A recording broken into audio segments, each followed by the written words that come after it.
Hello friends, welcome to Jahangir Sahab math. मेरा नाम है नरेंद्र जहांगीर और हमने क्लास 10th मैथ्स की एक्सरसाइज 5.2 का क्वेश्चन नंबर 7 लिया है। इसमें बोल रहे हैं find the 31st term of an AP. 31st term हमें फाइंड आउट करनी है। उस 11th टर्म हमें दे रखी है कितनी 38 एंड 60th टर्म हमें दे रखी है 73। तो दो टर्म हमें दे रखी है और 31st टर्म हमें फाइंड आउट करनी है। तो ऐसे क्वेश्चन को सॉल्व करने के लिए हम क्या करेंगे, हमें पता है we know that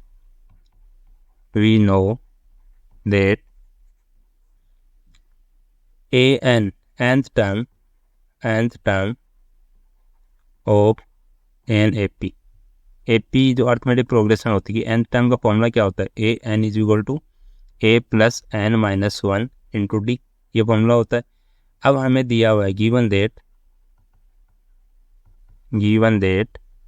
a 11 term दे रखी है, तो A11 बोल सकते हैं। उसको कितनी 38 दे रखी है और A60th टर्म दे रखी है, वो 73 दे रखी है। ठीक है, तो ये वैल्यूज़ हम यहाँ रखते हैं। ठीक है, इक्वेशन 1 बोल देते हैं इसको। Putting from equation 1 A11 is equal to A plus 11 minus 1 into d. A11 रखेंगे n की वैल्यू, तो a plus 11 minus 1 into d लिख सकते हैं यहाँ। A11 की वैल्यू हमें पता है कितनी 38 है। 38 is equal to a plus a की वैल्यू हमें नहीं पता, और ये 11 माइनस 1 कितना हो जाएगा 10d। ठीक है, ये इक्वेशन नंबर 2 बन गई।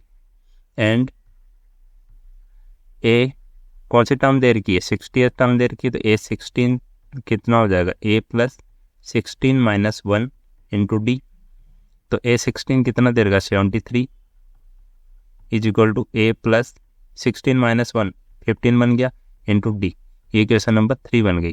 तो इक्वेशन 2 एंड 3 हमारे पास दो इक्वेशन आ गई और दो वेरिएबल है a एंड d और a एंड d। तो दो इक्वेशन है, दो वेरिएबल है, तो हम a एंड d की वैल्यू फाइंड आउट कर सकते हैं।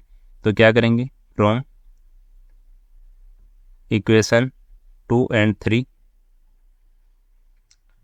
3 से a और d की वैल्यू फाइंड आउट करनी है। तो 3 माइनस 2 कर दो या 2 माइनस 3 कर दो, तो इक्वेशन 3 माइनस 2 कर देता हूँ।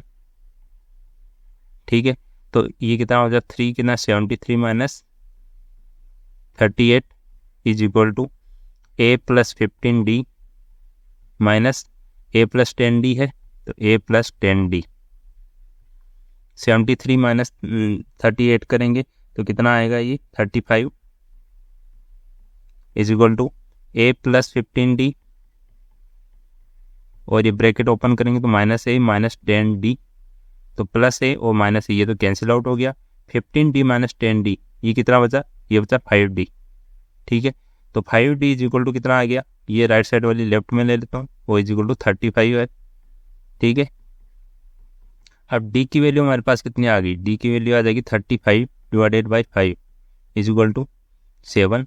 तो d की वैल्यू हमने फाइंड आउट कर ली, d इज इक्वल टू 7 आ गया। अब इक्वेशन नंबर 2 या 3 जो भी हमें यूज़ करनी है उसे a की वैल्यू फाइंड आउट करेंगे। From equation 2 38 is equal to a plus 10 into d की वैल्यू कितनी है 7 is equal to 38 is equal to a plus 70, और a की वैल्यू हम फाइंड आउट कर लेंगे यहाँ से। 38 माइनस 70 हो जाएगा और ये आ जाएगा माइनस 32।